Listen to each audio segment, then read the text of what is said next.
what's up? Quantumania final saying that Scott's timeline changed.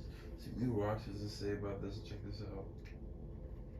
Welcome back to New Rockstars. I'm Eric Voss, and Ant-Man and the Wasp: Quantumania does not end the way we think it did. And spoilers before we continue. After rewatching this film, it's ending with Scott reflecting on his supposed victory over Kang, his momentary paranoia followed by his switch back into bliss. I discovered some new details that I think we all missed before that totally prove that the final minutes of this film are all part of a simulation, a warped timeline, or some kind of saccharine nightmare scripted by the Kang Dynasty. And please subscribe to our new channel, The Deep Dive, in which I will have a deeper investigation of Quantumania this Friday, February 24th, and you can support our growing network by getting something over at nerdriot.shop, like this Quantumania-inspired Quantum Thief shirt, or something from the Deep Dive collection. Okay, Quantumania ends with Scott and Hope escaping the quantum realm just a bit too easily. Cassie using her quantum communication device to locate their spot and reopen a portal. I mean, that was conveniently fast and conveniently impossible, almost like someone let them get away. But then Scott loops back into the routine he started this movie in, with the same Welcome Back Kotter theme song,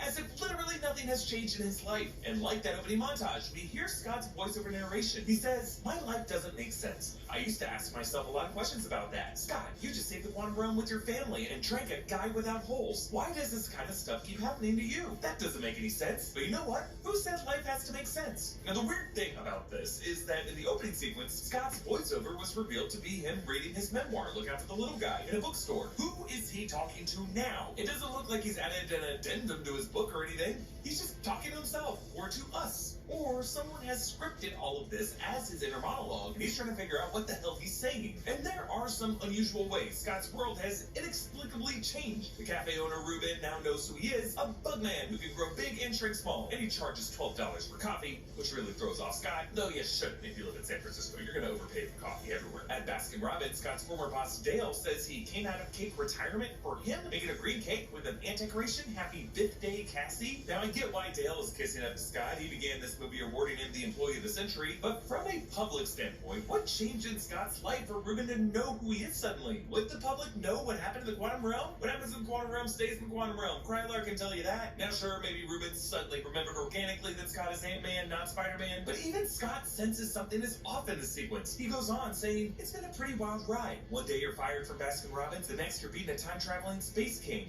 We did beat him, right?" And then the Welcome Back Kotter music fades. Scott says, "I mean, that's what happened. He was gonna get out. He didn't get out. I think he also said something bad was coming, and that everyone would die if he didn't get out. Wait, so did I just kill everyone? Is everyone gonna die because of me? What did I do? You know what? It's probably fine. Like I said, life doesn't make any sense. Maybe stop asking so many questions, Scott. Stop overthinking it." And then we move on to Cassie's birthday dinner, where Scott's inner monologue continues to the end, worrying, "This is good.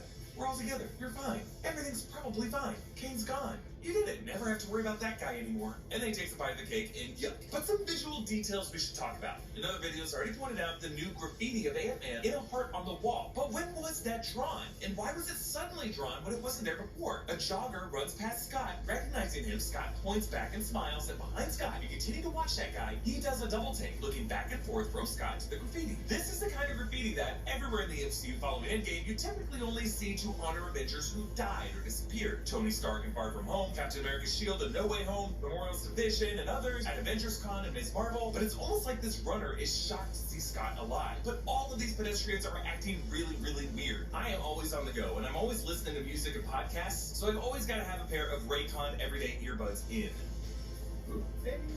So Raycon earbuds have quality stereo sound enhancement with passive noise isolation. It's just you and your music. I can block out background noise like no other, so I can be out in the world but still in my own private audio cocoon. The touch controls make it easy to switch tracks, take a call, or turn up the volume, tap, and the music automatically pauses when you remove your everyday earbuds, and then resumes with a tap when you just place them back in your ears. Whether you're looking for a pair of everyday earbuds, low latency gaming headphones, or a speaker with a battery that will last all night at your next party, Raycon has got you covered. Raycon is premium audio at the perfect price point, so you can build great habits without breaking the bank. No wonder Raycon's everyday earbuds have over 50,000 5-star reviews. If you're ready to buy something small with a big impact, click the link in the description box or go to buyraycon.com/newrockstars to get 15% off your Raycon purchase. Like I also talked about the vibrant colors you see in this final scene, Scott focusing on a few people who wear a specific shade of vibrant purple. These colors leap off the screen and contrast all the green hedges in the frame. And then during the birthday dinner, we see purple balloons in a bright green cake. Purple, green, the colors worn by Kang the Conqueror. Scott is seeing Kang everywhere. But really, I think the colors are meant to distract us from the background extras, who again are really weird. All of them are smiling,